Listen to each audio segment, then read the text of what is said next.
Bueno, ahora continuamos con la resolución de los ejercicios. En este caso vamos a resolver el siguiente, que también vamos a utilizar esta información de la tabla periódica para resolver esta pregunta que viene a continuación. Entonces la pregunta nos dice, con base en la información inicial es válido afirmar que el elemento Te, que es el telurio, tiene, y nos dan 4 opciones.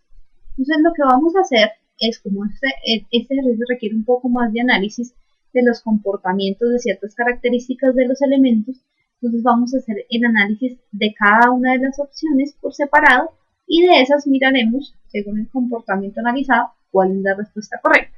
Entonces vamos a empezar con la opción A. Para eso vamos a utilizar la tabla que tenemos acá. Lo primero que tenemos que hacer es analizar el comportamiento de las dos características que nos piden analizar acá, que en ese caso sería tamaño atómico y electronegatividad, porque en todas las opciones tenemos esas dos características resaltadas: tamaño atómico, electronegatividad y tamaño atómico. Ok, entonces, volviendo aquí a la tabla periódica, tenemos que el tamaño atómico actúa de la siguiente manera. El tamaño atómico aumenta a medida que aumenta el periodo en la tabla periódica. Entonces, por ejemplo, el hidrógeno, en este caso, va a tener un menor tamaño atómico que el francio, porque el francio está en un periodo mayor que el hidrógeno. Los elementos del mismo grupo sí se diferencian en tamaño porque están en periodos diferentes. Ahora, con respecto al grupo, ¿qué sucede? El radio atómico o tamaño atómico aumenta a medida que disminuye el grupo. Entonces, por ejemplo, el helio y el hidrógeno están en el mismo periodo, el periodo 1, pero el helio tiene un tamaño atómico menor al hidrógeno porque el hidrógeno está en un grupo menor que el helio. En este caso, podemos ver que eso se da porque aquí los electrones están más atraídos hacia los protones, lo que hace que el radio atómico disminuya, lo que no sucede en los elementos que están más hacia este lado de la tabla periódica. Ahora, ¿cómo se comporta la electronegatividad dentro de la tabla periódica? Entonces, la electronegatividad, vamos a usar otro color para esto, la electronegatividad aumenta a medida que aumenta el grupo, lo cual quiere decir que, por ejemplo, un elemento como el flúor, que en realidad es el elemento más electronegativo de la tabla periódica, va a ser, por obvias razones, más electronegativo que un elemento como el berilio. Y con respecto al periodo, la electronegatividad aumenta a medida que disminuye el periodo. Por ejemplo, entonces, un elemento como el azufre va a ser más electronegativo que el telurio. Este es el comportamiento de la electronegatividad. Okay. Entonces, ahora ya tenemos definido muy bien el comportamiento del tamaño atómico y la electronegatividad. Entonces, otra vez, el tamaño atómico aumenta a medida que el periodo aumenta y a medida que el grupo disminuye. Y la electronegatividad se comporta de manera contraria y aumenta a medida que el grupo aumenta y aumenta a medida que disminuye el periodo. Entonces, de esa manera, ahora sí ya podemos analizar cada uno de los literales. El primer literal que nos dice, el telurio tiene mayor tamaño atómico que el azufre y que el elemento francio. Entonces, vamos a ver. El telurio está ubicado acá. Está más abajo en periodo, está más abajo que el azufre, lo que quiere decir que como el tamaño atómico aumenta a medida que aumenta el periodo, el telurio tendría un mayor tamaño atómico que el azufre. Y también como el tamaño atómico aumenta a medida que aumenta el grupo, entonces el francio tendría un mayor tamaño atómico que el telurio.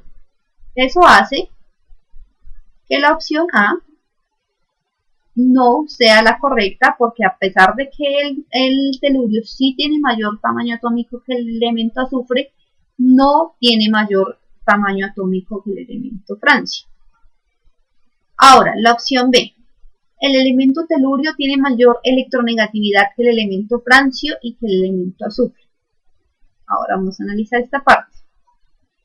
El elemento telurio está más abajo que el elemento azufre, por tanto, la electronegatividad, como aumenta a medida que disminuye el periodo, el azufre tendría mayor electronegatividad que el telurio y el francio tendría menor electronegatividad que el telurio. Entonces, ahora miramos la opción B. El elemento telurio sí tiene mayor electronegatividad que el francio, pero no tiene mayor electronegatividad que el azufre. Por tanto, la opción B es falsa. Ahora, la opción C. El telurio tiene mayor electronegatividad que el elemento polonio y que el elemento francio. Vamos a ver esta parte. El telurio, por estar más arriba que el polonio, tiene mayor electronegatividad, porque aumenta la electronegatividad en ese sentido, y mayor electronegatividad que el polonio. Y tiene mayor electronegatividad que el francio. Entonces vamos a ver si la opción C corresponde a eso. Efectivamente, el telurio tiene mayor electronegatividad que el elemento polonio y que el elemento francio. Por tanto, la opción verdadera es la C. Sin embargo, vamos a analizar la opción D. Entonces, la opción D nos dice que el telurio tiene mayor tamaño atómico que el elemento hidrógeno y que el elemento polonio.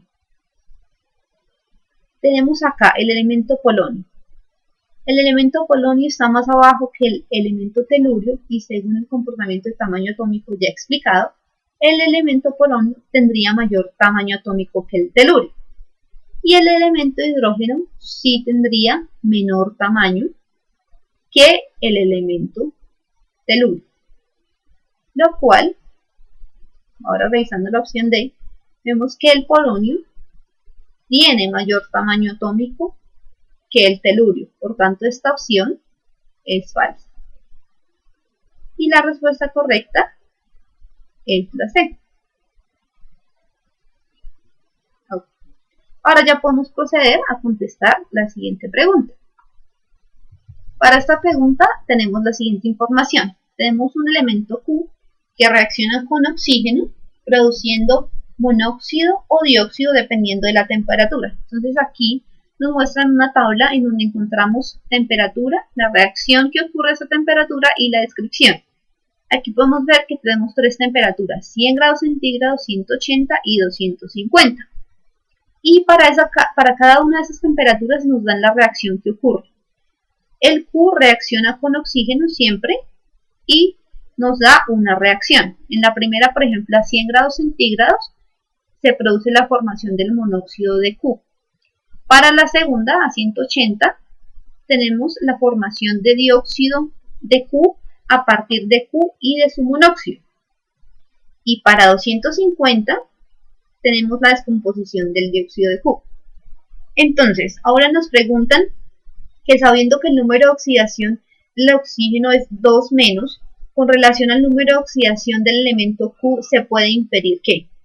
Entonces nos están dando el número de oxidación del oxígeno, que es 2 menos, y con respecto a eso nos dicen que se puede inferir con respecto al número de oxidación de Q. Las 4 respuestas que nos dan son las siguientes. O la primera, su magnitud es 1, la segunda, B, tiene signo positivo, C es de magnitud 3 y D es igual al oxígeno. Como podemos ver, aquí, con estas reacciones podemos hallar o podemos tener una idea del número de oxidación del elemento Q. Entonces, ¿cómo vamos a hacer esto? De la siguiente forma. aquí tenemos los datos, la misma tabla que teníamos en el otro documento, y vamos a ver lo siguiente. Cuando tenemos un elemento representado de esta manera, un compuesto representado de esta manera, porque aquí tenemos un elemento y aquí es un compuesto, y no tiene ningún signo como más o menos, en este caso, asumimos que el número de oxidación completo de este compuesto o de este elemento es 0. Por ejemplo, entonces, tenemos el monóxido de Q, que sería QO. Este compuesto, nos dice que su número de oxidación total es 0. O sea que este es un compuesto neutro. Pero si queremos hallar el número de oxidación de este elemento, tenemos que saber el número de oxidación de este otro para que nos dé el compuesto total, un número de oxidación 0. Quiere decir que las cargas de este deben balancear las cargas de este. Como tenemos que el número de oxidación del oxígeno es 2 menos, tenemos que encontrar un número que sumado a este 2 menos me vaya a dar 0.